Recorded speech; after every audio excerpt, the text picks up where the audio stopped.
It feels like a perfect night to dress up like hipsters and make fun of our exes. It feels like a perfect night for breakfast at midnight to fall in love with strangers. Yeah. We're happy, free, confused, and lonely at the same time. It's miserable and magical. Oh, yeah. Tonight's the night when we forget about the deadlines. It's time. Uh-oh.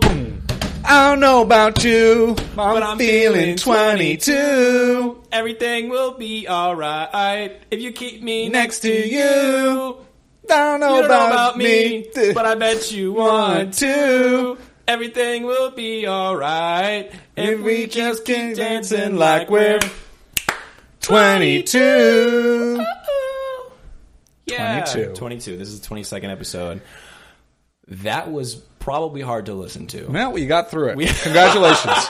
You've made it through the gauntlet of fists, and you have now arrived on the other side here, my at friend. the Suck My Fanfic. 22nd episode, extravagant, spectacular bonanza. That, of course, was the musical stylings of your wonderful host, Taylor Alex. Swift. Oh, Taylor Swift. Alex Swift. To Alex Swift, yes.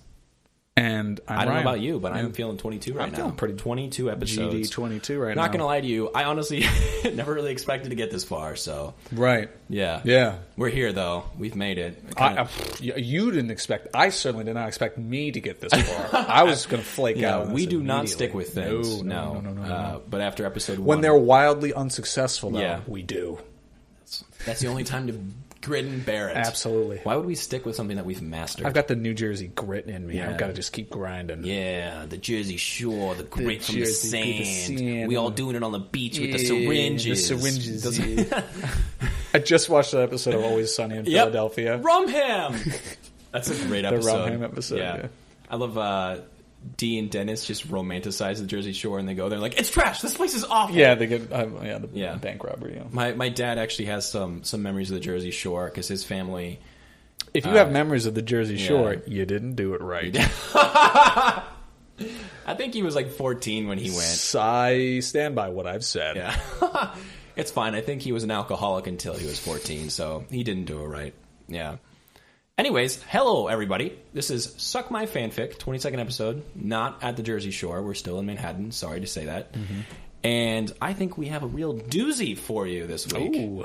Ryan doesn't know what my fic is this week. No idea. So before we get started with the fanfic, I have two pretty interesting things. Okay. One, I wanted to go through and kind of give a nice little rundown of all of the different countries that people have listened to us in. Oh, okay. Yes. So obviously the U.S. Obviously. Duh. Canada. Oh. Got Canada. Hello. So that's North America. Well, we have some countries in North America. We have an iron grip. Come on, Mexico. On North America. Come on, Mexico. Listen to us. North America. Boom. So that's one continent. We have at least one listener on. You ready? Ireland. Ooh. UK. Top of the morning Great to Britain. you. Yeah, top of the morning to you. Cheerio. Pip, pip. Cheerio. France. Bonjour. Bonjour. Netherlands. Germany. Hello. Italy. Bonjour again. What? Bonjour again. Bonjour. Italy. Yeah. Ukraine. Russia. Oh. We actually got a lot of listeners in Russia. Vladimir? Yeah. Is that you? Vlad? Are you listening? Bad Vlad. Sweden. Sweden. So there we go. We've got Europe. Wow. We've got North America. We've got Europe. You ready? This one's going to just blow your mind. South Africa. What? We're in Africa, boys. Wow. So South Africa. we're really crushing international. Napoleon at this point. We are Mr. International. Sorry, Pitbull. Mr. Worldwide. Mr. Worldwide. By the way, just found out he did a cover of Africa by Toto. I don't like Aquaman It's anymore. in the movie. I know it is. And You didn't know that? I didn't realize it was Mr. Worldwide. It was happening. I know it was in the movie. Yeah. Wow. And Australia. Oh. Australia. Good eye. Good eye. Also, Sri Lanka. Really? We got to listen in Sri Lanka. So we have every continent besides the penguins in Antarctica and anyone in South America. Someone, please, one of you. Please give us. We just want that continent, but we've got all the others. Oh man, if we were playing Risk, we'd be doing really well right now. Really well right now. Australia's a good one. Yeah, Australia's a good one. Put your back against the wall and you really just defend to the end. Yeah, you know that in Australia, when you flush your toilet, water goes the other way down there because it's in the southern hemisphere. Yeah, look at that. Is that true? I don't think it is. I think that's. It's just something made up. Yeah, absolutely. Yeah, I mean, they have to wear magnetic boots or else they'll fall off the Earth. Well, no. I mean, the Earth's flat, so the spinning doesn't really matter where you are because it's all flat. It's all We're all on the record disc. player. Mm-hmm. Antarctica is really just the rock.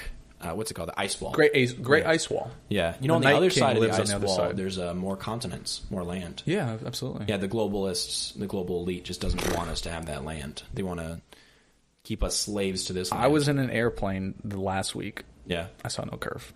That's all I'm going to say. Wow. That's all I'm going to say. I believe it. Me too. We all believe it. Mm-hmm. Some people just deny it. Yeah. When my brother was in middle school, he was a part of this project where they were going to make a weather balloon, and they were going to set it off at Kennedy Space Center, and they did. But then the Air Force came and took the weather balloon. Oh.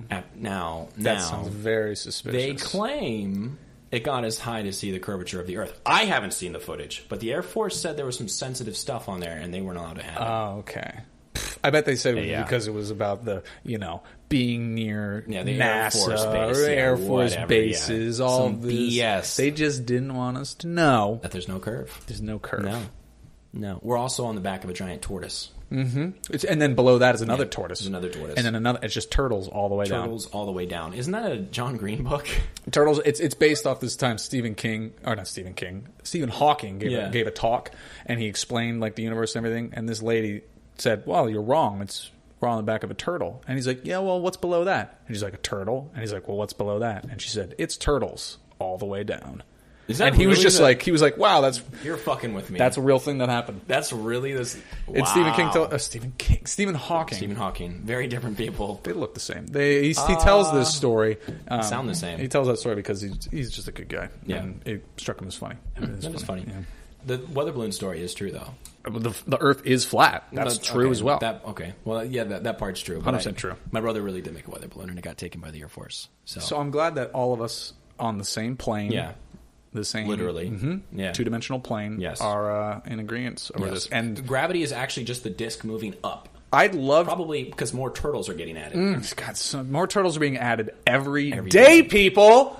And I would love to know how you found this podcast if you're in another, because I think we're mostly just tweeting in English to people in this country. How do you find us? Yeah, how do you find us? Reach out to us. Are there international any listeners? fan fictions that we don't any fans we don't know about that you want us to read? That'd be awesome. And when I say international listeners, Henry, calm down, dude. Come on, dude. Yeah, you speak English. You know what I'm talking about. Yeah. We're talking about the international listeners of many flavors. Yes. Henry, you're just as pasty as we are, I presume. I don't know. We're pretty pasty, so it's whatever. So yes, I wanted to kind of go. I thought that was fun. I thought it was pretty cool to know that people are listening to us internationally. That's amazing. We are the pit bulls of the world. Thank you so much. Yes, and so I also found an article called "Which Avengers Are Having the Most Gay Sex According to Fanfiction." It's on out.com. Tony and Steve. Yes, and so they went on to Archive of Our Own, looked at the MCU tag, compiled a list. Yep. So we got Steve Rogers and Bucky Barnes, 37,326 stories. Mm-hmm. They're really in there. Stucky. In each other. Yeah. Stucky. Steve Rogers, Tony Stark, 22,390. Not as many, but that's a big difference. There are a lot of homoerotic overtones in, Winter Soldier. That is America's ass. That's spoilers. Yeah. Clint Barton, Phil Coulson. Oh, yeah. Sort of surprised by that one. I've seen that a lot. 9,600 works. Loki, Tony Stark. Really don't get that one, honestly. But that's 7,653. Yeah. Loney? Is that a real thing? Loney or Toki. Depends on who you ask. Oh, my God. Depends on if you're Australia, it's Toki. And if anywhere else, it's Loney. This one's still weird to me. Peter Parker, Tony Stark. Mm-hmm. Just, that's 7314. Plenty owe that. Yeah. I can attest. Yeah. Mainly because it's weird to me that he's supposed to be like a dad, but then it's he's doing them. So, I don't know. Loki, Thor, incest. Not really, though, because Loki's adopted. Yep, he's an ice giant. Yes. 6152. And that's all that's on the list. But I thought that was just kind of an interesting. You know what's messed up? What's messed up? No Falcon. Yeah. No Hulk. Well, I wouldn't want to get hulked out, if you know what I'm saying. I feel like that is ripe for the picking. Yeah. That is definitely... Yeah. That's almost like a nodding thing. That nodding makes sense. He gets in you as Bruce Banner, he expands, he nods you. Just imagine the language you could use with the various veins and the thickness. What color would his semen be? That's an honest question. That's not Is for it me. also green? That's for them. That's for the fan fictioneers to decide. You are a fan fictioner. You're a fan. You can write that. Yeah, not my forte. In your head canon, what color is Hulk's semen? I'm going to be a doctor. Orange. Orange? Yeah. Or no, purple. I'd say purple. Yeah, I was going to say purple. Yeah, that's what color his shorts are. His semen's obviously that color. Obviously, it's purple. What's wrong with you? Mm-hmm. Those are the rules. Those are the rules, and everybody plays by them. Yes, we all play by them. Wow, what a shitty opening topic on my on my part for both of them. So I don't know about you. I'm feeling 22. We have a shitty opening topic. And just crushing it. All countries are going dark now. Yeah. We have this huge board. Yeah, we have a huge board that lights up with various bulbs when people are listening, and it's just going completely dark. It's like whenever there's a movie with an alien invasion and they just invade Earth. Mm-hmm. It's like that, but the aliens are our listeners. Yeah, exactly. They're just, or not Earth. They just invade the U.S. Yes. They're just and the lights go off. Yeah. And all the other countries are like, what? There's an invasion? Yeah, exactly. What are you talking about? That's actually why I like the Justice League TV series, because they show them like fighting aliens or like an attack all over the Earth. Yeah, it's very considerate of other countries. Mm-hmm. Yeah, everything doesn't happen just in Wakanda. Yeah. Okay, it happens all over the place. Honestly, during Endgame, when Black Panther comes out. Mm-hmm. You could tell who was in the theater because all you heard was "Wakanda forever," and that was from people watching. You're like, "Yep, I know who really likes Black Panther." People got hyped too. Yeah. People definitely got hyped. Yeah. A lot of people really got hyped when Spider-Man showed up. Yeah. Like this kid, I was sitting next to a little kid when I was watching it, and tried the yawn move, but his mom was there, so it didn't really work. Couldn't put my arm around his shoulders. Yeah. But when Spider-Man came, he was like, "Yeah," and I was like, "Yeah," and like when these people started, he was getting so hyped, and I was like. Yeah, like, man, I forgot, like, how much I used to really love these characters. Before it was oversaturated, I feel like. But this kid was... I mean, before I had other things I had to worry about, like, go to work, and this kid, like, this is hilarious. Doctor Strange! I'm like, I've seen Doctor Strange movie once. I liked it, but, like... I liked it. And this kid was like, Doctor Strange! And I was like...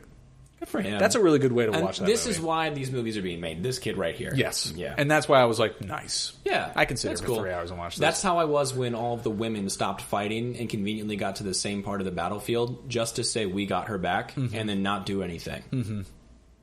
That's how I was. You know what I'm talking about, right? Yeah, I know exactly what you're talking about, but there was something like why did they need to help Captain Marvel? She just flew through a spaceship. Literally. She doesn't need her back. They have the thing where, like, what are they turning their guns to? Someone's entering the atmosphere. She murks an entire warship. Which is fine. No, I don't care. Superman could do that. I don't care. That's I don't care if a character has a power level.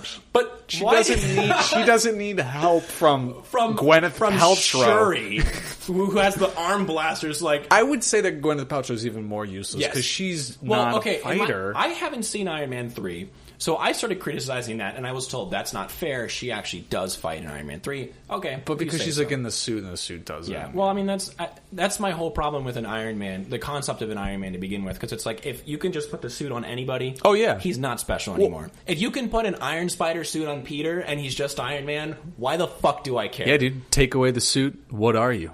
Genius, billionaire philanthropist, playboy. He's still all those things. He's the guy who saved the universe.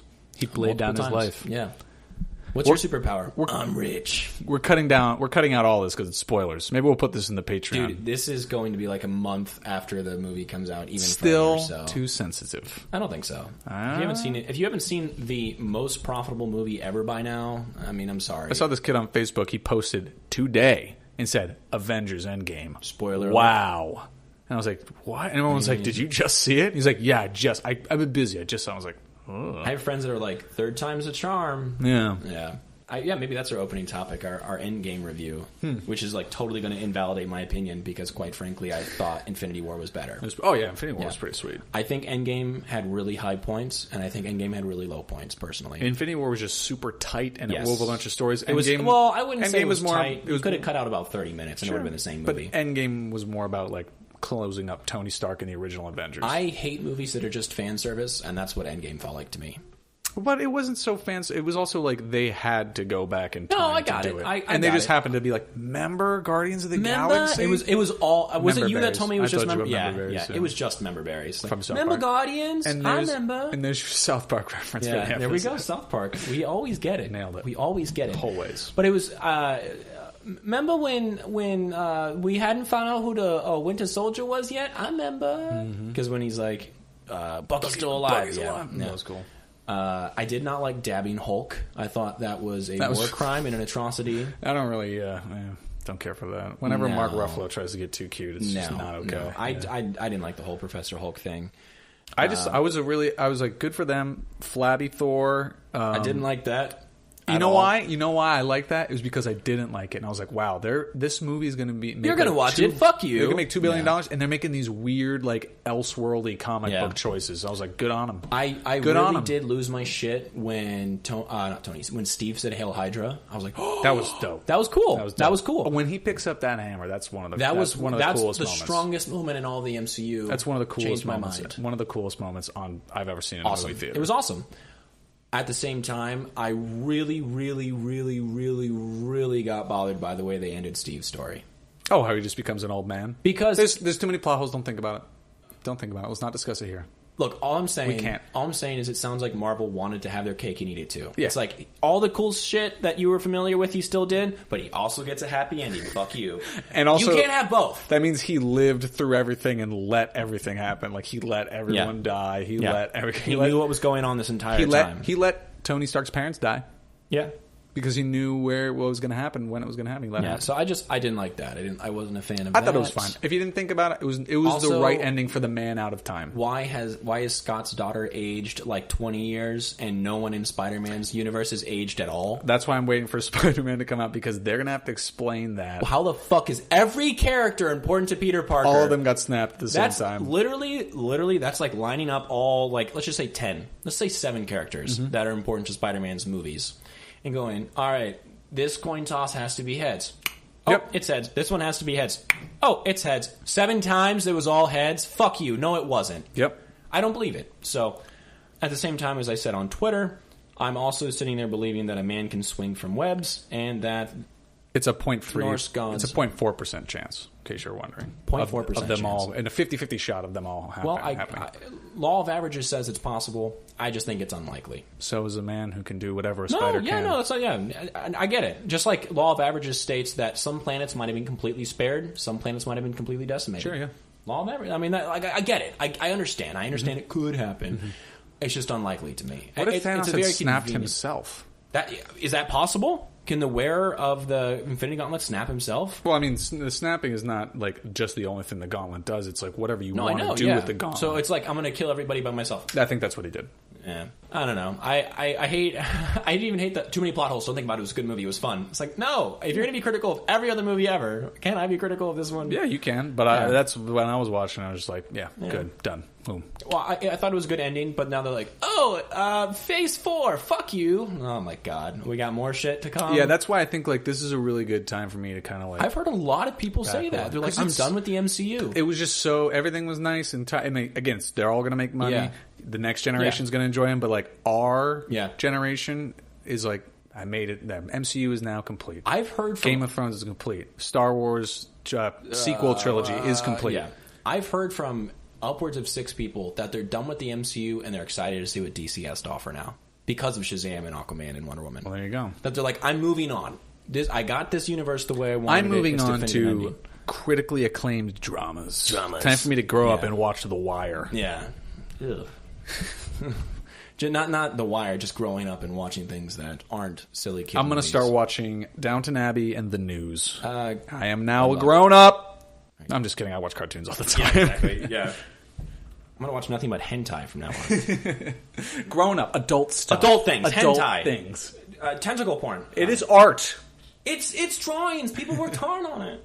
So, omitting the tentacle porn and hentai, I do have a fic this week. And there is none of that involved. Okay, well then you can just... I'm gonna get up. I'm heading out, sorry. The fandom is one that I actually, looking back on it, I kind of hate that I haven't revisited it recently. Supernatural. Okay. Yeah. I have watched, I think, up to season 12 of Supernatural. Whoa, that seems like a pretty big investment. Is it not over at that point? No, it goes up to 15. Okay, so you're close. Yeah, pretty close. they confirmed that it's over at 15, which is good because Jensen Ackles and Jared Padalecki. Okay, Jared is probably not going to get any other roles, but Jensen is a gem, and he should get many more roles. Yeah. Jensen Ackles, yes.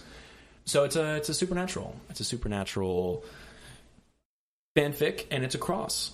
I'm not going to tell you what it's crossed with. It's not Scooby-Doo. It is not Scooby-Doo, unfortunately. So you found the rare Supernatural crossover yes, that does not have to do with Scooby-Doo or Sherlock. Which is a callback to our Drabbles Part 2. Yes. Please go listen. And there's no tentacle porn. No tentacle porn. I have no foundational knowledge when it comes to Supernatural. I don't know any characters' names. I know it's about supernatural beasts, and they're some sort of hunters. Yeah. Their names aren't Hunter, though, which still confuses me. They're not the two hunters that aren't Hunter. Yes. Whatever. That's what I got. Okay, so Supernatural is super cool. Okay. I think the seasons 1 through 5 are perfect, quite honestly. It's a little wonky. Fight him in the chat room about it. Bish. It was supposed to originally end at season 3. The guy who developed it, I think his name's Eric Kripke.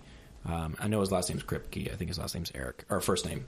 Anyways, Kripke had a couple shows that he had pitched to WB, CW, and all of them had really gotten canceled. And he wrote on a few, and they got canceled. So he's like, man, everything I'm doing doesn't make it. So I have this thing that's near and dear to me. I really want to do it, and it's probably going to get canceled. So I will write up to 3 seasons. I don't even think it will get that far, and then I'll be done. I don't want to get too invested in this thing, get my heart broken. And this thing that I love, that I think is a great idea. Nice. So it was originally supposed to be... Sounds like Me in High School, yeah. Yeah, it was originally supposed to be a man and a wife.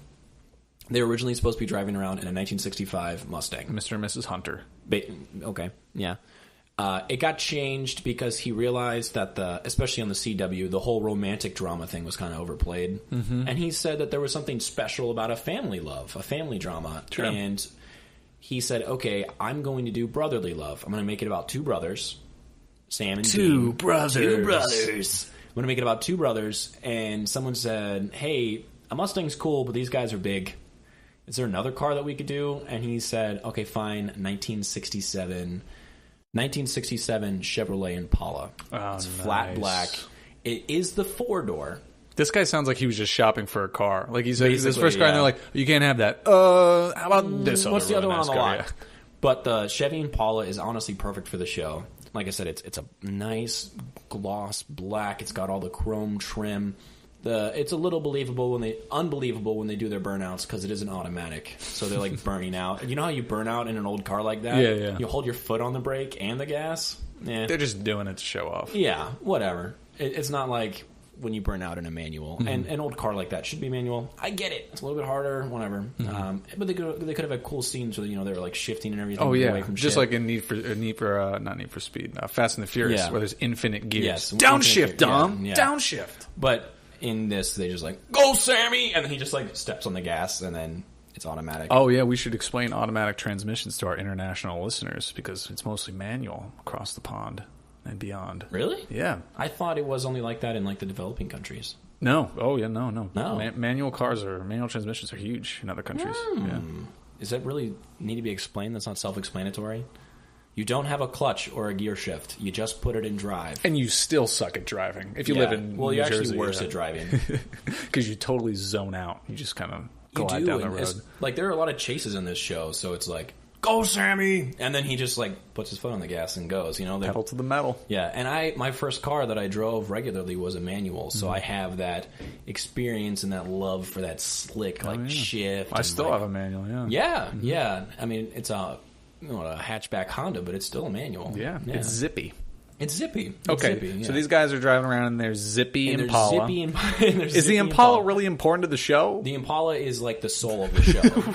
Honestly. Is it like Christine? Like it's an actual car that talks? Or Kit? So basically, they say this in the first episode. Get pissed off at me if you think it's a fucking spoiler. Every episode after that, it's in the goddamn title. Like the title credits. Basically... Also, this show came out 15 years ago, so... Yeah, sorry if I'm spoiling something for you. I'm trying to explain it. We just talked about Endgame. Yeah, exactly. Yeah, spoilers. We're in a spoiler mood. Yeah. It starts off where there's basically like a demon looking at Sam as a baby.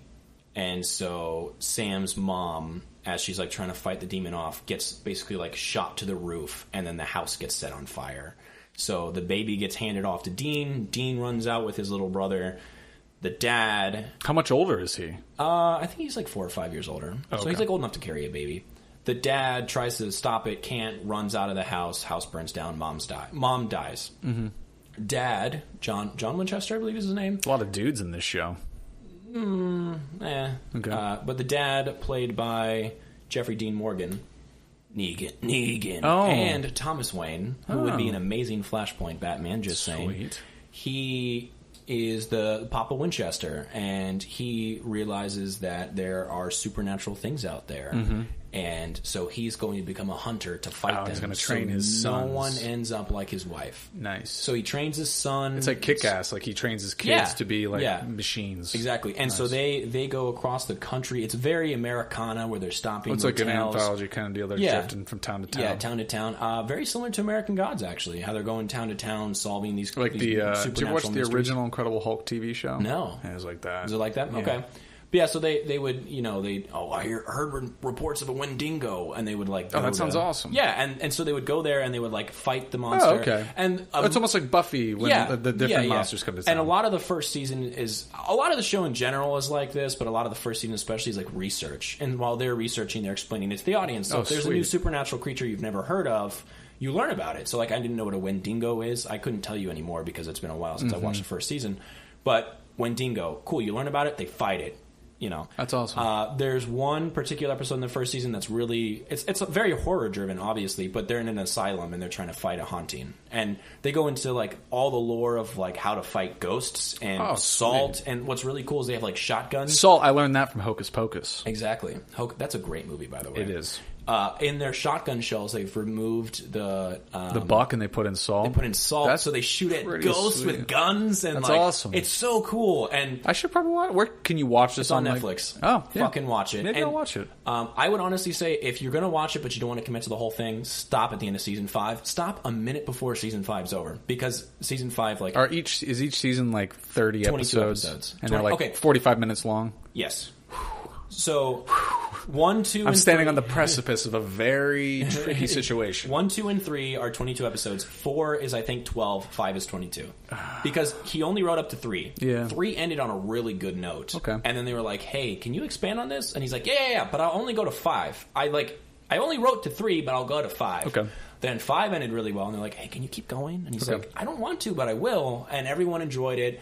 I believe Jensen Ackles and Jared Padalecki are 2 of the highest paid people on television right now. They get paid like $1 million or upwards of $1 million every episode. Well, the Big Bang They're folks, set. they get paid a lot. Yeah. They get a couple million episodes. But Supernatural's still doing really well. It's still on. Yeah. Their final season is this upcoming one. It's going to be the 15th. Okay. Yeah. Well, that might be a perfect time for... Yeah. This is very topical. Yeah, it's very topical. Good you, Alex. Thank you, friend. But I would 3 deals... okay, so the joke, because it happens so many times after season 5, is that one of the brothers puts himself in a situation where they're going to die, and the other one sacrifices himself for it. And then they always feel guilt when they do that. They go back and forth.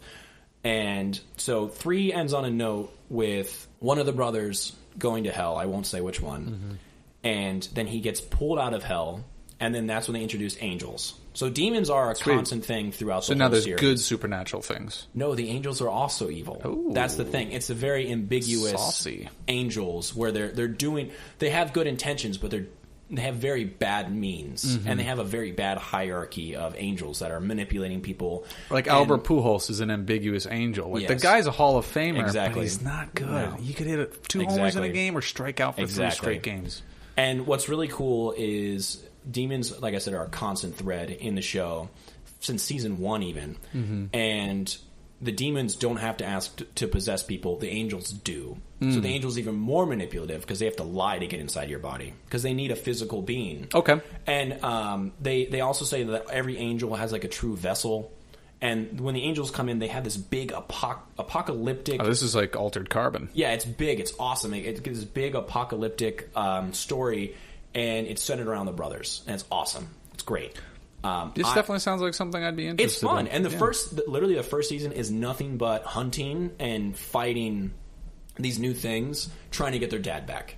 Because what happens is... Well, no, I'm going to watch it. So no. Papa Winchester raises the sons. Yeah, I got you. And Sam does not want to be a hunter. Sam's super smart. Mm-hmm. He goes to Stanford. He has a life. He has a girlfriend.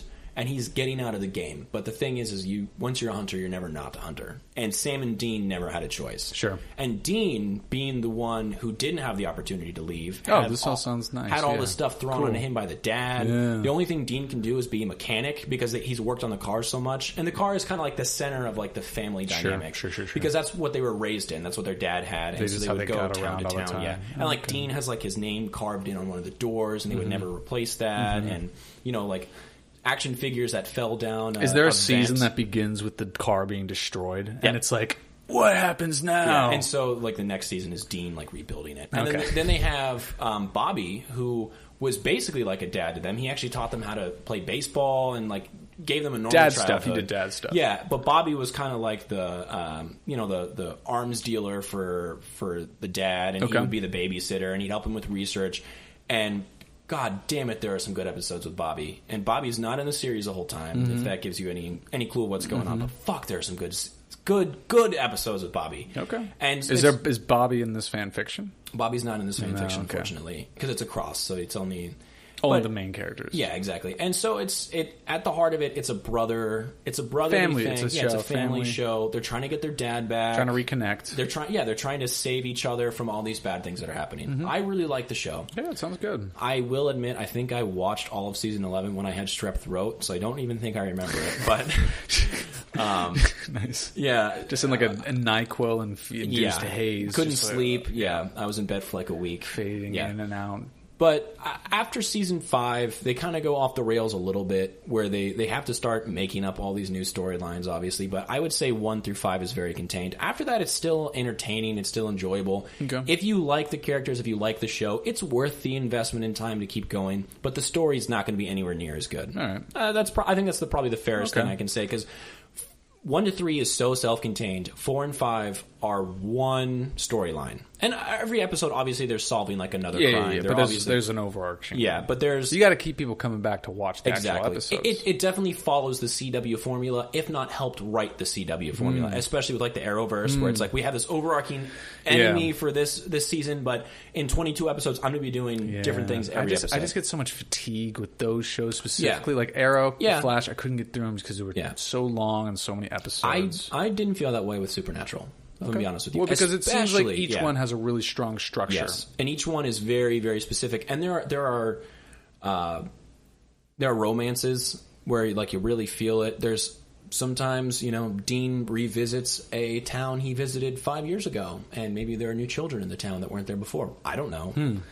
If that gives you any idea of what goes on. Dean. Yeah, and so Dean... so who are the brothers? Dean? Dean and Sam. Dean and Sam. Yeah, their dad, John, Papa Winchester. What's really cool is that Samuel Colt, he was a demon hunter, or he was a hunter, so he made supernatural guns, and so that's really cool.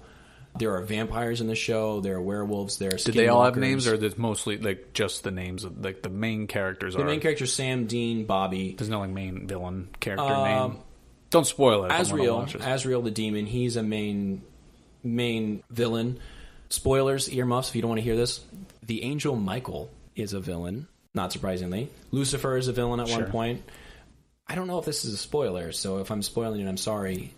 Sam's true vessel is actually Lucifer. I did earmuffs for both of those because now I'm actually going to watch it. Yeah, I do recommend it. Okay. So it's fun. Yeah. I would definitely. I mean, it's funny because it's one of those things that it's. I guess in high school you kind of look at a show and you're like, is that made for dudes or chicks? And you look at Supernatural and a lot of girls watch it. It's about two dudes like shooting ghosts and driving around in cars and like banging chicks. Like it's, you know what I mean? Like at the end of the day, like they drink a lot. You make it sound pretty badass. It is badass. Yeah. It's a good show, and so I like it. Yeah, I think I've said my piece. Yeah. I think I've explained it thoroughly. Dean and Sam. Dean's the older brother. Sam's the younger brother. Sam's the one with the long hair, played by Jared Padalecki. Interestingly enough, his first love interest / What turns into his actual wife? Yep. Okay. And what's really cool is I think it's in season 4 or 5. They have an episode where an angel sends them through this whatever, and they come out on the other side of this reality where their names are Jared Padalecki and whatever the actress's name is. Yes, Jensen Ackles. And Jared Padalecki is married to the demon, but it's her name in real life. Mm-hmm. And they're on a TV show called Supernatural. And there's like a million Impalas in a parking lot because they keep getting destroyed. They're like, Sam, where are we? Like, that's meta, man. It gets meta. It's meta. They really play with it. I don't remember what season it is, but there's this one because there's a prophet in the show, and the prophet's writing these books about these two brothers, and the prophet, is basically telling the story of the coming apocalypse through these book series that never got popular. And one of the things that's funny about that is they start the book series starts to get like a cult following. So they accidentally come across a supernatural... Sounds like Scientology. A little bit, yeah. They come across a supernatural con where everyone's fans of... I can't remember what the names are of the pseudo-characters that are just Sam and Dean. But they're like, oh, good cosplays. And they're like, we're not cosplaying. And then they have one where these girls love it, and they're at a high school, and they have a supernatural play. And the one girl's talking about the subtext between Destiel and... or Kaz and Dean. So Destiel, the pairing that's very popular in fanfic. So it gets meta, it gets funny. I mean, so it even maybe includes some of the fanfiction community. Oh, that's interesting. Yeah, and I think it's something that's almost made for fanfiction. Like it really, really breathes that sort of creativity because it's such a wide array of topics. It's so big. Yeah. So this is, like I said, this is a crossover. Okay. I'm gonna let you see if you can pick up what it's crossed over with. You might not, because I think what it's crossed with you've never watched. You don't know that much about. So we'll see. I'm an adult now. I only watch adult things. That's true. I only watch adult things. No more tentacles in my porn. I only watch just very straight missionary sex BBC in my dramas. That's all I watch. If it's cock dramas. If it's crossed with Call the Midwife, they'll get it. I have no idea what that is. It's a very serious show. Okay. It's also fantastic. Yes. So this is called Veritas by Moorish Flower on Archive of Our Own. I like the name already. Yeah. I'm a sucker for like Latin. I just think it sounds smart. Yeah. The first time they ever encounter the FBI guy is in 1994. Dean is 15 and Sammy is only 11. They're in Rockford, Illinois, and John Winchester is hunting a ghost in a school. Staff members keep turning up the dead. The local police say they're only suicides. Though, luckily, none of the kids have been touched. Their father readily puts himself on any case involving children. Dean doesn't understand it, but Sam seems to get the bigger picture. It's the first time he's known more about how people work than Dean does. The FBI guy is sitting in a little blue Honda right in the middle of the school's parking lot. He has a bag of sunflower seeds in his right hand. His hair is messy, and his radio is playing Pearl Jam's Dissident. Dean's only ever heard one song by them before, but he likes it. So he rolls the window of the Impala further down. Sam is inside the school with their father. They are posing as a concerned parent and his son. Dean would rather wait in the car and watch the FBI guy. That's another thing about Supernatural. They do nothing but classic rock. It's badass. The song that's like the main song for 4 and 5 is Carry On My Wayward Son. Ooh, and it fits perfectly with the theme. Yeah. Perfect for the tone of the show. Kansas. Yeah. Dean knows he's from the FBI because he's wearing a black suit, and Dean can see his gun holster. When he turns his head, Dean looks quickly away. A few more minutes pass by. A car door opens, shuts. A moment later, there's a tap on the passenger side door.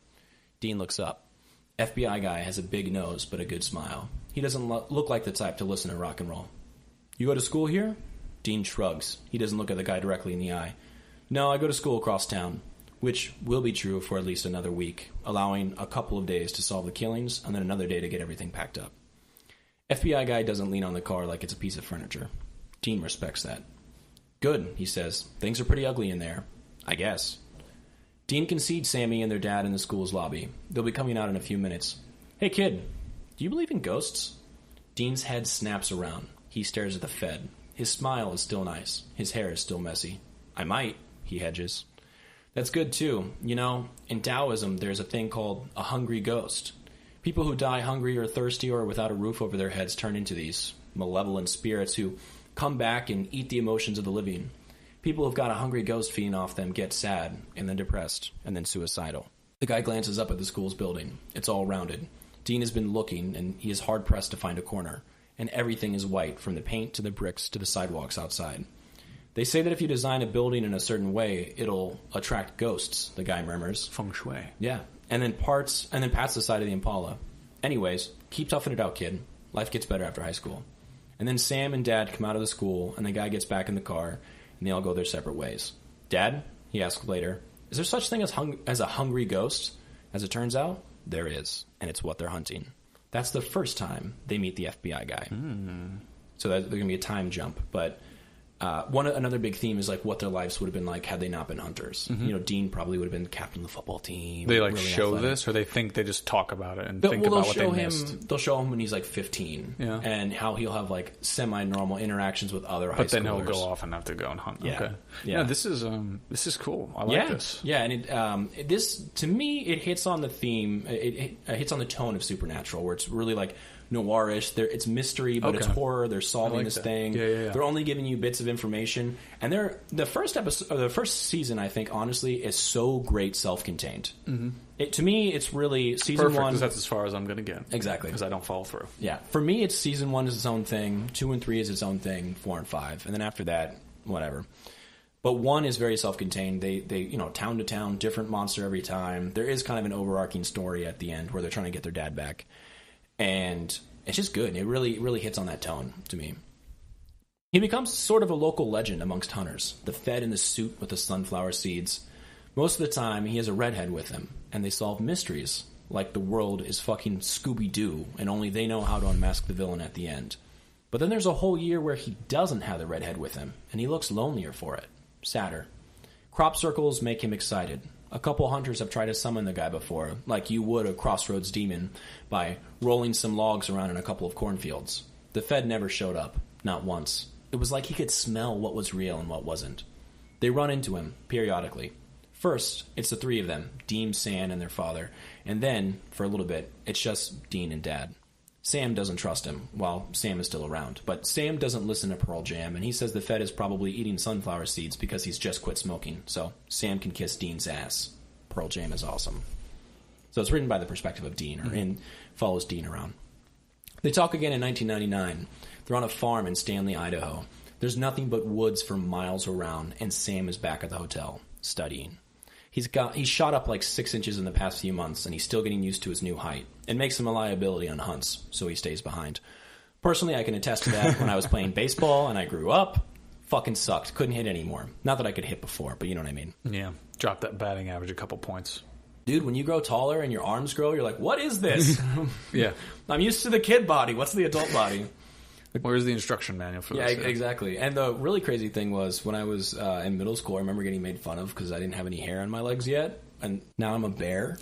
And so I guess I was a bit of a late bloomer. But I just, remember this. I thought this was funny because I felt Jared Padalecki, I think, is 6'5", 6'6" in real life. So very close to my height. Jensen Ackles is still 6 foot, so he's still tall. But he's not as tall as his little brother, Sammy. Just knowing that he's like so big, I was like, I got that, Sam. I feel immediate you, dude. emotional connection with the character. Yeah, I was like, I feel you, Sam. So I don't know, that kind of hit me, and I'm like, I get it. I get it for sure. It's kind of like how Doom Patrol was written for you. This show was written. He's like, Sam's like, I kind of left hunting just because my legs just didn't have enough hair. And you're like, it's me. When Dad and the Fed see each other, they do this sort of half-nod thing. Then Dad props open the trunk and starts rooting around for the silver bullets. The trunk is an arsenal. It's awesome. I imagine. Yeah. I imagine it would be. One thing that's really important, too, which is really cool, is they're like sigils. So the trunk has a sigil so demons can't get in. Stuff like that. Yeah. At one point, they have to have a sigil so angels can't get in. Just get a sigil tattooed on you. Sam and Dean do. Dude, did I write this show? Yeah. What's really... They have sigils on their body so demons can't enter them.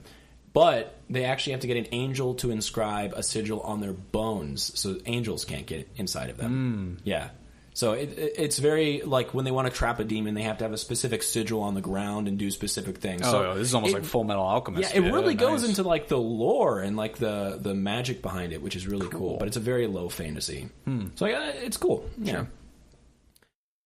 There aren't any ghosts out here, Dean calls out to the guy. He just wants him to know that he remembers. Dad glances up, but doesn't acknowledge the guy's existence any more than he already has. I'm not looking for ghosts this time. Yeah? Well, we're hunting a skinwalker. What's your story? The Fed slants a glance at Dean's way. He's aged well. He must be pushing 40 by now, if not already past it. and all he's got are a couple of crow's feet. When he smiles, it's handsome and unashamed. Hunters are furtive creatures by nature. This guy has a smile that could power a 40-watt bulb. This area has the highest percentage of reported abductions in the state. What, like kidnappings? That's what I want to find out. Come on, Dean, Dad says. The trunk slams shut, and he tosses Dean a shotgun. Dean gets defensive duty whenever his father figures out the monster of the week. I thought that was a pretty funny play, because it's a monster a week. Monster of the week, yeah. The opposite is true, too. They pass the Fed on their way to the woods, and Dean glances back at him. He's looking up at the sky, like it'll tell him something. It's probably just the skinwalker, he calls back, trying to sound reassuring. We'll take care of it. But a couple of weeks later, Dean checks with Sam, who checks the Stanley newspaper online, and sure enough, literally the day after Dean and John had killed the skinwalker, there had been another abduction. Someone living So they killed an innocent skinwalker. Oh, sometimes it's a little. Sometimes you're like, there's no reason to really kill that vampire, and then just murder him. Best vampire's a dead vampire. Yeah, exactly. Tell you that much right here. Yeah. They get into this really cool concept of the first vampires who are like the most powerful, because a lot of the supernatural creatures have to be turned from humans to the supernatural creatures. So there would be an alpha, like in Twilight, the Council of the Elder Vampires. Sure. Yeah. Okay. Like in Choices. Like in Choices. The mobile app. Yes, that we are currently doing a Let's Play of, maybe. Dabs. Someone living out in the woods is Dad's guess. Some sicko, a monster maybe, but not the sort that we hunt. And it definitely isn't aliens. You do well to stay away from that man. He's that type, you know. So open-minded his brain's just about falling out. Yeah, Dean, Sammy says. Stay away from that guy. He's spooky. Whatever. He's got something he believes in. Dean can get behind that. Dean is not very morally gray in the first 5 seasons, and they really are black and white. They try to have a black and white moral code, and Dean really is more of a hero than he lets on to be.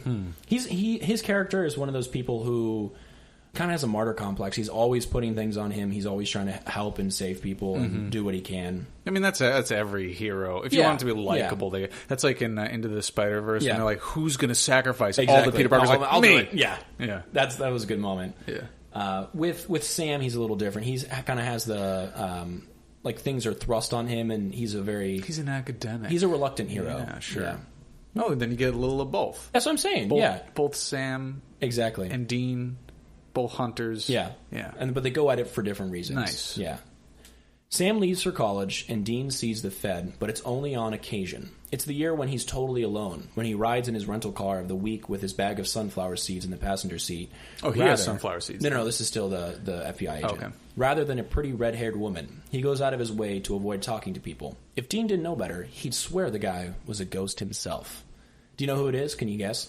Is this like Men in Black? I don't know who this Close. He's an FBI agent? Mm-hmm. Sunflower seeds. They talk once during that year. They're in Luca, Mississippi. It's 2001. Dean is trying out hunting on his own. It involves doing a lot of research by himself and a lot of preparation by himself. But there's a sense of satisfaction when he finally manages to hunt down and kill whatever it is he's put so much work into. His father praises him, but he misses Sammy. Sometimes, if they happen to be close, he borrows the Impala and drives all the way down to Stanford as fast as he can while his dad's asleep. He has to make sure he has the car back by morning, or else there'll be hell to pay. John Winchester seems to care more for his car at this point than his own children. Sure. This is one of the nights when Dean doesn't take the car. Instead, he walks a few blocks to the nearest bar. There are something like 7 in the town, all within walking distance of the motel. When he walks inside, no one turns to look at him. All the blood he can feel clinging to his skin and coagulating on his jacket isn't actually there. It's all in his head. He sits at the bar and orders a beer. It takes a few minutes to recognize the man sitting next to him. He's aged. It's only been a few years since Dean last saw the Fed, but he looks like he's aged a lifetime. Yeah. The hair at his temples has gone silver, and he has a scar on his ear, a nick, like someone tried to carve a piece of him off as a trophy. He has a glass of what looks like scotch in front of him, but it doesn't appear to have been touched for a while. It's still full. Hey, Dean says. He doesn't think. He just Is that what Dean does. sounds like? You're that guy. Yeah, it's the joke is, Sam Dean! They do that like every episode, basically, where they're just calling for, Sam Dean! There are obviously things you can criticize about the show, and that's one of them, where it's very cyclical after 12 seasons. Like, oh, fuck, we get it. One of you is going to sacrifice. Oh, Someone's going to say Sam, someone's going to say Dean. Exactly, yeah. The Fed sort of nudges his glass, making the bright amber liquid inside slosh around like an upset stomach. Dean feels nauseous just looking at it. When the bartender sets a bottle in front of him, he focuses on that instead. It's safer. It's been a while, he offers. The Fed shrugs. 2 years, not that long. It is when you do what we do. The Fed turns his head and cracks a smile. Dean can see it out of the corner of his eye. It makes him smile, too. It's infectious. Hunted anything interesting lately? The Fed shrugs again. You should know by now what I do. I'm not a hunter. You might as well be. Just because a guy's Jewish doesn't mean he's a rabbi, too. I'm not like you, kid. Dean pops the cap off his beer with his thumbnail, takes a long pull. When he sets the bottle down again, the Fed is watching him. You've seen the things, same as I have. Doesn't matter what you want to be true. You chase after all the things that go bump in the night. Make sure they don't hurt anyone. Face it, FBI. You're a hunter, whether you like it or not. The Fed runs his finger along the rim of his glass. His hair is getting longer, even as it's going gray. It flops over his eyes and makes him look like a big puppy. Dean is reminded, almost painfully so, of Sam. Things have changed a lot, the Fed murmurs. I'm getting old. I'd be better off leaving the search to you kids. Seriously, what are you, 50? That's not old.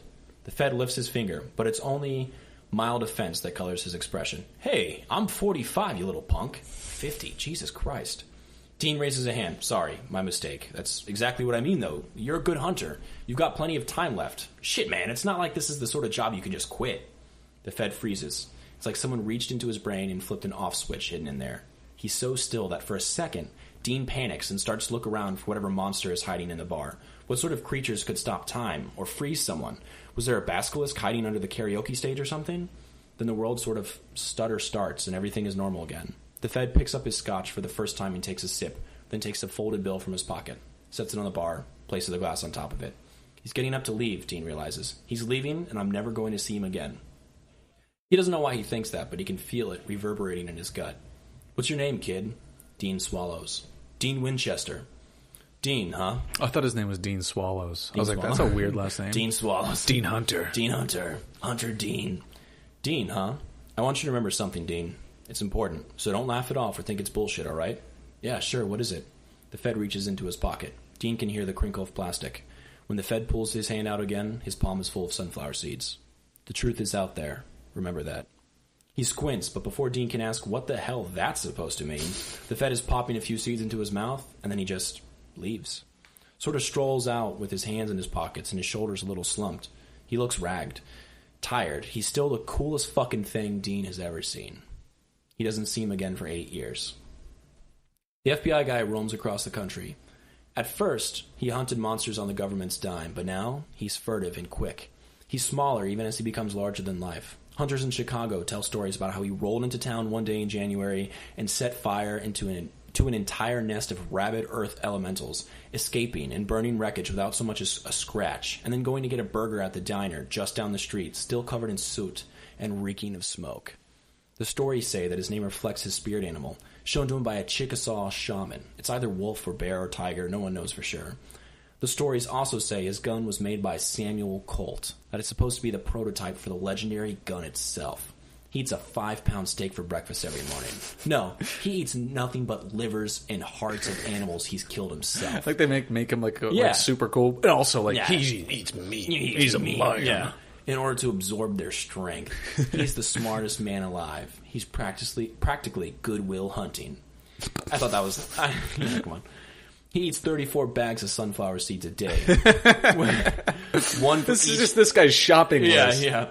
One for each year that Jesus Christ was alive. He squeezes from the middle of the toothpaste tube. This guy doesn't give a fuck.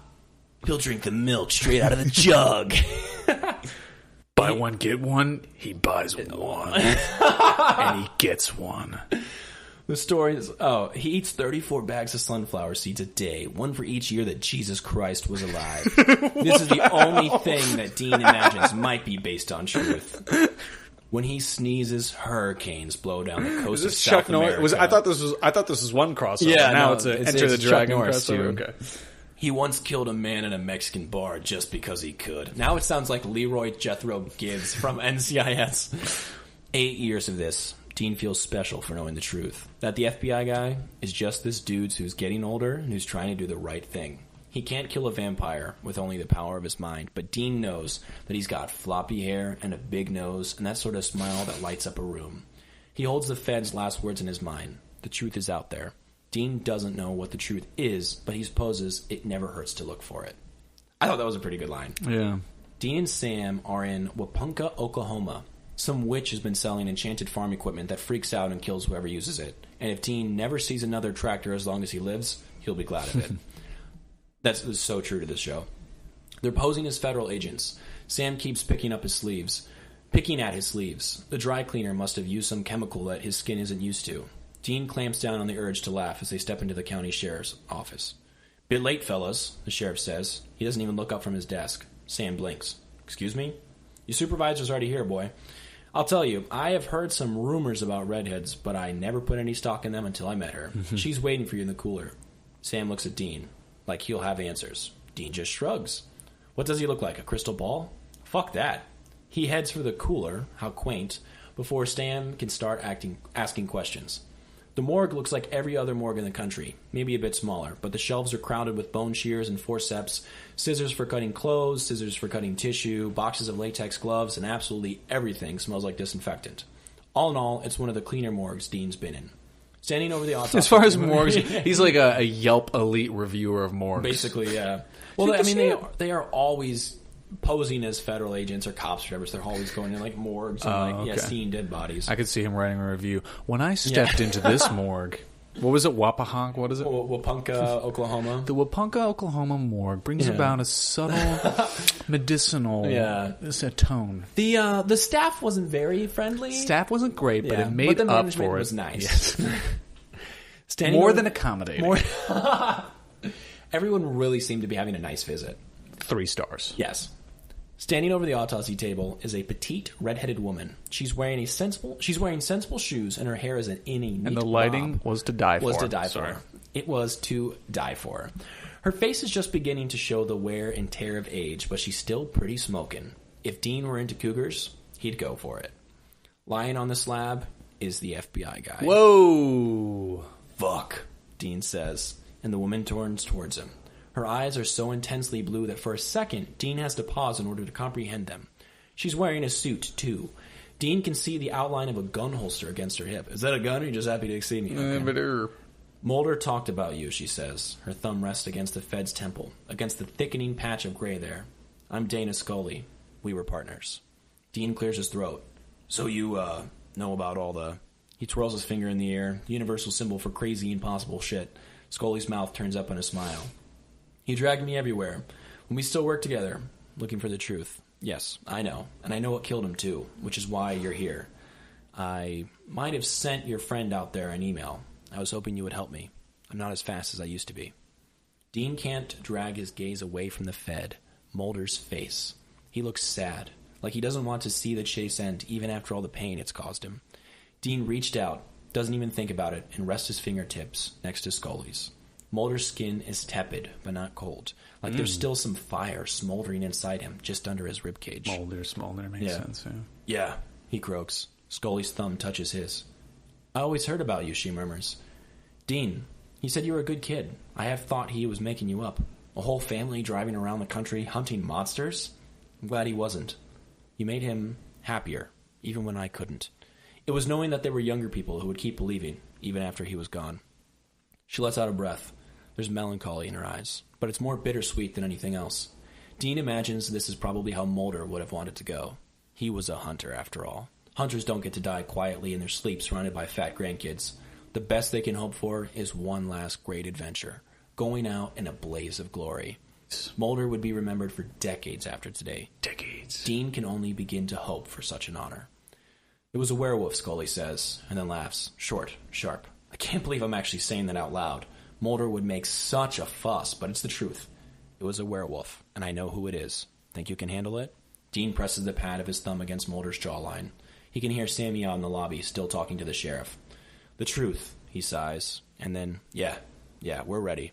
Just point us in the right direction. We'll go kill us a werewolf." Scully smiles. Dean can see a bit of her partner all caught up in the shape of her mouth and the expressiveness of her eyes.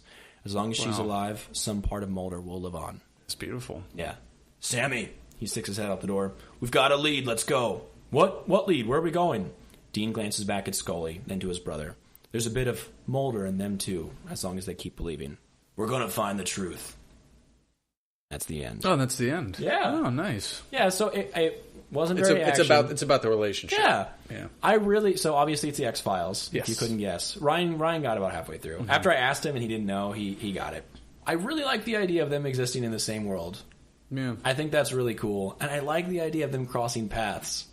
And it would make sense. Yeah, just nodding at each other like, we know the deal. What episode are you on? Yeah, exactly. Oh, yeah. Yeah. It was a good episode. What's your network again? Ooh, CW? Okay. Well, you're going to the next town over? Ooh, yikes. Yeah. It was tough. Yeah, that was a bloodbath that over was there. Not pretty. Well, it's an aliens. It was werewolves, but...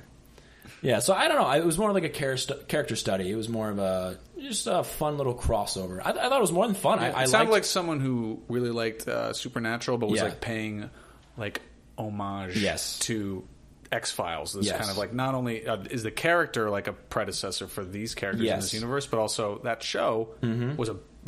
Now that I'm thinking about it, Supernatural sounds a lot like X-Files. Yeah, like just with different things. Right, not as like if X-Files was on Spike TV. Yeah, Spike TV. That'd be Supernatural. Yeah. Yes. What do you know about the X-Files? Have you ever watched it? No. No, neither have I, and I feel like we're really lacking. I've heard nothing but good things about the X-Files. I actually wanted to pick this because shout out to Booze and Spirits. Mm-hmm. When we did Drabble Fest, I asked everyone to give us some things to review. And they said X-Files. And I said, okay. And then we didn't do an X-Files one because I was hoping we could find something better. And I think this is better than a Drabble we could have found. Sure. I think this is better than a... You think it deserved more? Yes. I think this is better than a poem about Lost that I just kind of... that we just kind of half-assed. Yeah. But yes, so from what I know... Shout out Drinkopedia. Sorry about that. Sorry, Drinkopedia. Yeah. But Fox Mulder, David Duchovny, is a believer. Realist Dana Scully, Gillian Anderson, they kind of have a contrast of their own, where she doesn't believe, he believes, and they look for the truth. That's probably got to get annoying after. Like, how many times can you not believe? Like, you just saw it last week. How many times? I mean, well, I've never seen it. I'm sure they have to have like ambiguous endings. People love the show. Yeah, they love it. So yeah, it's like the highest rated science fiction series ever in TV history. It's like in the pantheon of like a Star Trek in terms of science fiction. Yeah. Twilight Zone, it's one of those X-Files, things Star Trek. Those are the big ones. It's definitely one of those things that I like. It's on my list to watch. I just, haven't gotten around to it at this point. It's also one of those things where it's like you look at Supernatural and you're like, how many episodes? How long are they? Fuck that. Yeah, it's too much. Holy There's too much shit. stuff going on that I can't. And with X-Files, it's like, how many episodes? Oh, shit. How long? What are the main points? What episodes can I watch to get the main beats of the story? Exactly. That's what I did with Star Wars, Clone Wars. Oh, really? Yeah, I had to know what was going on in the universe, but I could not watch C-3PO and freaking Chewbacca just do nothing for like 10 episodes. Yeah. Didn't have time. I was watching a kids show, but I didn't have time. Exactly.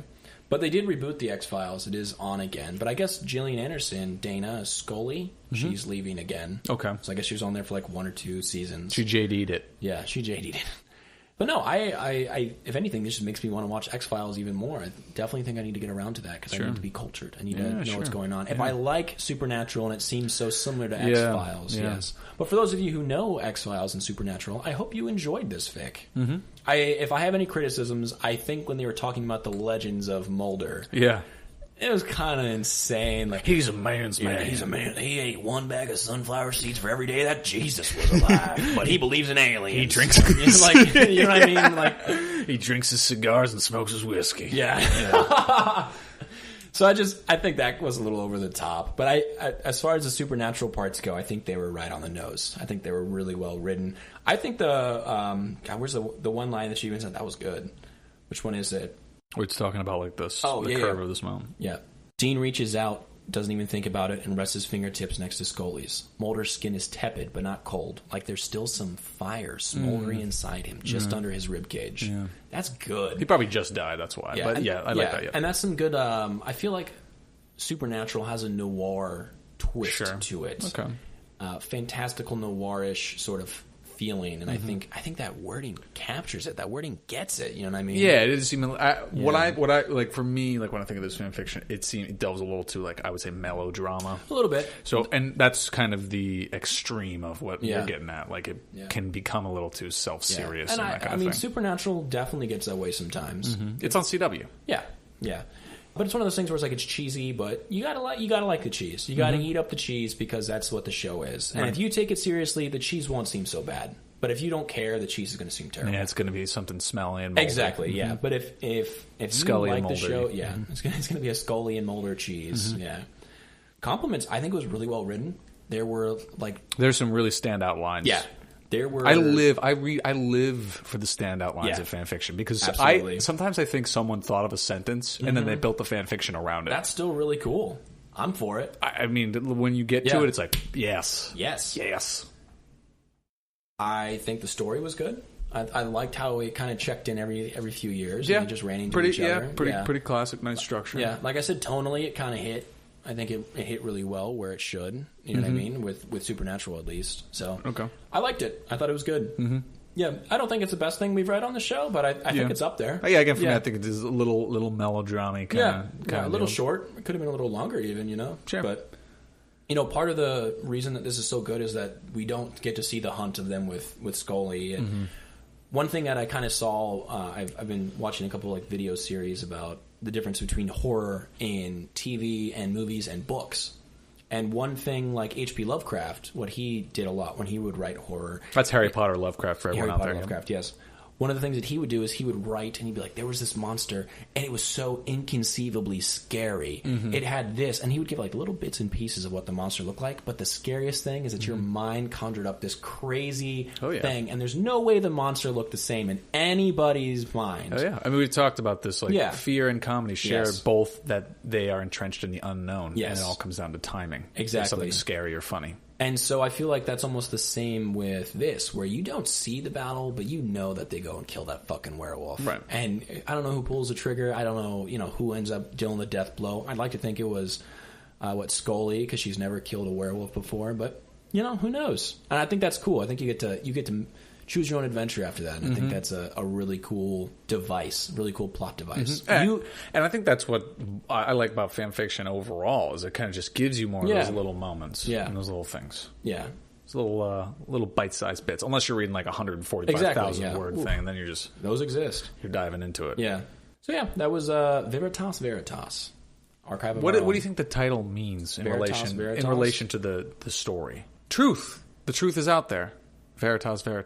Veritas meaning truth, goddess of truth. Is that maybe it's a line from something? But, maybe it's a thing from X-Files, and we're uncultured. Well, no, the truth is out there. That's the X-Files saying. Yeah. So it's about that. Truth, that's the kind of the recurring theme. Yeah, is that he's been ignited. So they're kind of adding that into the supernatural lore. That's awesome. That's really cool. And again, I'm a sucker for Latin. Put anything in Latin. You could put like something dumb in Latin. I'd be like, that's awesome and cultured. Yeah.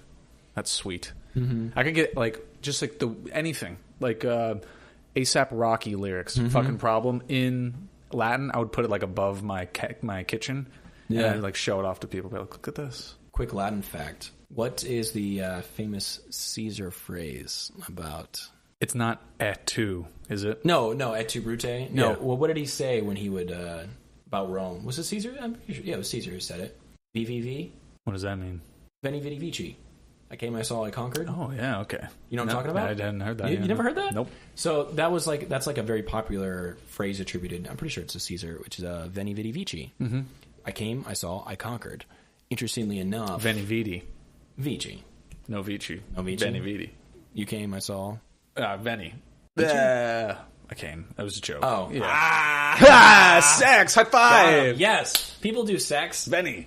I saw this linguist talking about that phrase, and apparently, because it's Vici, so it's Vici. Apparently, if something was written that way, it would be pronounced like a K instead of a ch. Viki, and the V's would have been pronounced like W's. So it's actually Winnie Weedy Weeky. That's immediately less cool. Totally different. Winnie Weedy Weeky. Yeah, Veni Vidi Vici sounds not only Italian as fuck, but it just sounds like badass. Like Veni Vidi Vici. Boom. Like John McClane says that as he jumps out of a helicopter. Yeah, but Weedy Weeky. Like, that just doesn't sound as cool. Yeah, so that's a fun Latin fact. I know you eat Latin up. I love Latin. Yeah, that's It's fantastic. a fun Latin fact. Ryan, what are you stoked on this week? Actually, while you were talking about this, it made me think of a podcast I listened to a long time ago. Okay. It's called The Adventure Zone. It is phenomenal. It's three brothers and their dad, and they play Dungeons and Dragons together. Yeah. And one of the brothers is the dungeon master. The two, and they just have this story, and it begins like innocuous enough. Yeah. And then it's just like each episode's like 2.5 hours, and there are about 100 episodes in the first arc, and it is just so. I listened to the whole thing. Yeah. That's not something I normally do. It was the summer of 2018. Listened to the whole thing. Wow. And it's incredible. It's just a huge, dense, and there's actually fan fiction written about it. That's so cool. It's become its own thing. Yeah. And it's just really good. It's funny.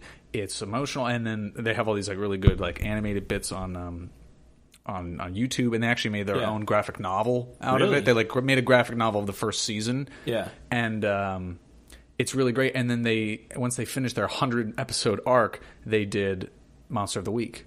And it sounds a lot like Supernatural, where they cool. playing Dungeons and Dragons, but the theme is there's a monster that comes to town. They have to research it. They have to get points. I think there's a type of role-playing game called Monster of the Week. Oh, that's really cool. So when you said Monster of the Week, maybe think of that. Maybe think of The Adventure Zone. Phenomenal. Great theme song. Amazing podcast. Well, there you go. That's a cool thing to be stoked on. Mine's a little different.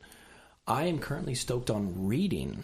And by that, I have a long drawn out. Reading Rainbow. I have a long drawn out explanation. I've been thinking about this one. I've been letting this one. I'm gonna go to the bathroom. Oh fuck! Oh, he's gone. Okay, well, I'm just talking to you, listener. Yeah, for the longest time, I feel like, especially when you're in public school, you kind of get forced to read a lot. It's very uninspiring to be forced to read something that you don't want to read. And when I was a kid, I used to read all the time. Mainly nonfiction, but I used to read a lot, and then I kind of stopped, and I focused on, video games and movies and TV shows and hanging out with my friends and pining over girls who never liked me, and I never really got back into it, and it's always something that I, value so highly, and I'm one of those stupid people that walks into a bookstore and immediately knows I have to buy something, because I'm just so inspired by, how much information is in a bookstore, and I understand I look at my phone and there's all the information ever, but it's different when it's tangible and it's right there in front of you. It's such, like I said, I value it so highly. It's such a positive habit for me that I've always wanted to get back. It's been slow. It's been a very slow process for me to get back into it. But, I deleted all the games off my phone. You got games on your phone? I used to have games on my phone. I don't have any more, unfortunately. Yeah, I kind of really distanced myself from social media. And anytime that I have the impulse to pick up when I would have the impulse to pick up my phone to play a game or to go on social media just to waste time, I'm like, well, if you're going to waste time, waste it constructively and read. And I've been really trying to get into that. And now that the weather's a little nicer, I've been going out into the park and trying to read out there just so I'm not in my apartment cooped up. And I've really been enjoying it. So I'm really stoked on it. Dune was definitely the hurdle for me where I fell back in love with reading. The catalyst. Yes. Mm-hmm. Yes, but when it just takes one book to really get you sparked. It really does, yeah. And my last semester in college, I had to read, I think, 9 or 7 novels. It was a war class where I read Catch-22, Slaughterhouse-5, stuff like that. And I read them. I read them all, and I enjoyed them, but I didn't retain the habit. And then when I graduated, I read a couple books, on my own, and I read a couple books on my own, and they were good, but it wasn't something that motivated me to get back into it the way that I am now. I read Dune, I got so stoked on it. Now I'm halfway into American Gods. I love it. I've always read a lot of comics and graphic novels, so that's you've always had that. So it's not like you totally gave up. I didn't. But it's different to read a graphic novel or a comic than it is to read a book. I went to UF, like I said, to talk to some professors and find housing and everything. Go Gators. And I talked to one of my professors, and I kind of said, hey, what do I need to do to prepare for this program? And he goes, all right, I want you to read as many fictional books as you can before you get here. Fiction? Yeah. I'm like, what? And he goes, what are we? I'm like, anthropologists, cultural anthropologists. He's like, yeah, but what are we at the heart? I'm like, he goes, we're storytellers, aren't we? we're telling people's stories. And that's one of the things that's really attracted me to anthropology, is that it's very storytelling heavy. It's based in storytelling. The things that I have written can be as narrative as I want them to. A good anthropological book is written like a novel. And so you have to be entertaining. You have to be engaging. You have to make people want to read you. And so he said, I want you to read as many fictional books as you can so you learn how to write interestingly. That's interesting. So then when you write your stuff, people want to read it. And I sat there and my heart fluttered and I was like, I'm so happy. That's awesome. So I was like, dude, I just finished Dune, and I started telling him all this stuff I've been reading. He's like, that's awesome. Keep reading. I was like, really? He's like, yeah, keep reading. And when you get here, don't stop. Read when you can. Read for fun. Don't let it, interrupt your studies. But you really need to learn how to tell stories the right way. And I think I'm making good progress that way. But he's like, you need to read as much fiction as you can so you know how to write interestingly. Yeah, because it's easy to get into such like a cold, detached, fact-driven way. You have to tug at people's heartstrings. Because at the end of the day, you got to sell it. I've got to sell it, and I've got to tell a story. Like, it's when you're writing something about, even historical events, it doesn't have to be narrative. Sure. It just has to be fact-driven. Because a lot of cultural anthropology is up to interpretation, it's one of those things where a lot of sciences, a lot of humanities try to act like they're not biased at all. Especially, that's my biggest problem with history. Yeah. Historians like to act like they have no bias, which all I can say to that is, fuck you. Yes, you have bias, okay? Anthropologists, on the other hand, go, hey, you know what? We're biased. I'm biased. These are my biases. This is my interpretation of my perspective, and I'm going to tell you what I think. That's more important because that's how we all live. No one lives like this cold, unbiased robot. And it contextualizes why I'm writing what I'm writing. If I tell you, I come from this, I'm this sort of person, I like these things, and then I write something that you might not agree with, you can go back and read it and go, oh, I see why he thinks that way. That makes sense. Boom. You know what I mean? So, it's like in a business. It's like, it's not about you want to get things done, but it's mostly about the communication. Exactly. Things are explained. Yes. Everyone has an understanding of what the direction is, why. And I'm going to be taking many classes to teach me theory and teach me methods and to teach me how to do the research, but very rarely am I going to be taking a class that teaches me how to write something interesting. And that's what he said to do. So I'm stoked on reading. I'm stoked that I'm in a cool place where, as a part of my job, basically, I am told to read. Now that I'm fallen back in love with it, that's rare. Yeah, and that's really cool. Yeah, thank you. So I'm stoked on that. I'm really happy. I am so optimistic for the futures, and I'm very excited. So I figured I'd extend that to the podcast and tell everyone. And I posted a thing to Twitter. When this gets posted, it'll be a couple weeks ago. It'll be buried in all of our sick memes and tweets, retweets. But it was about how reading for 30 minutes a day can kind of just change your perspective on things. And I think one thing that I really had to overcome is, like, when you're watching a movie, you have to have an attention span for 2 hours at least, or, at the most, depending on the movie. And then your attention can go to something else. If you're watching a YouTube video, 15 minutes maybe, and then it can go to something else. Playing a video game, you play it as long as you want, and then you hit save. 7 hours. Yeah. You're binging a Netflix show, stuff like that. Like, they don't require... like. I guess it's, to me... You're talking about the carryover required to, like, read a book for 30 minutes and come back to it the next day? Well, not only that, but it's like watching a movie, you're being stimulated in the eyes. It's telling you exactly what to see. Manually stimulated. And then you're being stimulated in the ears. They're telling you exactly what to hear. And okay. It's a curated experience. Yes. With a book, it's so much different. It's much more imaginative. And I think it takes more... It takes a... Did you try doing that thing in the video where you I did. read really fast? Yeah, I did that, and the one where he's like, if it says they taste something, taste it. If they say that they hear something, hear it. And I'm kind of really getting into that mood to where it's becoming more of experience. It's an experience. You're experiencing what the character's experiencing. Did you just teach me how to read? What? How dare you? How dare you? For 30 minutes a day, I can be Shadow Moon from American Gods, and I can ride in the front seat with Mr. Wednesday, and it's pretty cool. And it's something that I fell out of love with because I was forced to do it, and I'm such a fucking contrarian. And now that I'm like getting back to it, and even a graphic novel's different because they're telling you exactly what to look at, what to think about. I feel like the attention span it takes to read is just leagues and miles ahead of what most people want to put in today. Sure. Especially but since it's rewarding. It's so much more rewarding. It's a tough nut to crack, but it's worth it. I am more stoked on Dune than I have been in any movie in the past 10 years. Quite honestly. It's such a personal, special experience. Exactly. Yeah. And then I can find people that are like-minded, like, God, I also read that behemoth. of a book, Yeah. or you read American Gods, when I'm done, we can both be like, man, we read 200,000 words of Neil Gaiman's mind. How fucking awesome. Yeah. Yeah, no, it's like everyone's like, oh, I used to read as a kid, but I don't anymore. It's about a time thing, and it's like a kid thing. It's like I've kind of grown out of reading books because and we're novels all and so things like busy, and also. But that's what that video is really important. Just take that little fraction of time, and it really does enrich your life. It does, and I also think it enforces something that a lot of people lack nowadays, which is discipline. And I just mean discipline to not fall into bad habits, or discipline to not fall into easy habits. And I think it's easier to watch 30 minutes of TV or YouTube a day than it is to read a book for 30 minutes a day. And having the discipline to get away from the easy thing and go towards the fulfilling and meaningful thing is important. And I encourage that. That's all. That's my piece. Sure. That's my stoked on. Yeah. No, I definitely. That's good. Yeah. That makes me feel good. Thank you. Inside. Yeah. I'm trying. And we're all about reading and story and that's a cornerstone of this. I mean, of this podcast. So I kind of thought I'd drive that home. We do read a lot. Maybe this kind of got you in an oblique way down that road, down that Old Town Road. Stop it. Yeah. Well, thank you. Thank you for sharing that story with me. Thank you, dude. Yeah, thank you for appreciating it. I enjoyed learning about Dean and Sam Hunter and all of their crazy escapades.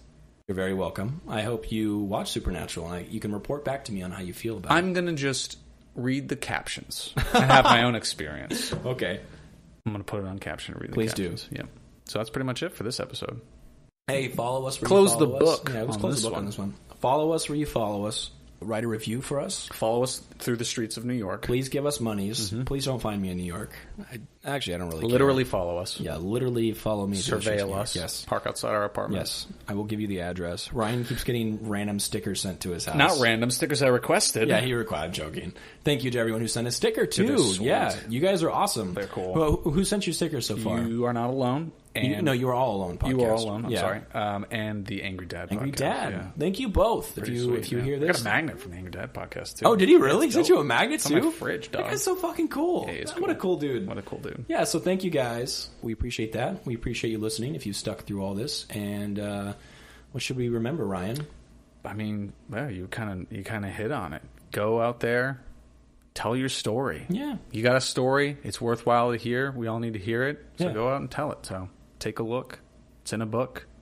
The truth is out there.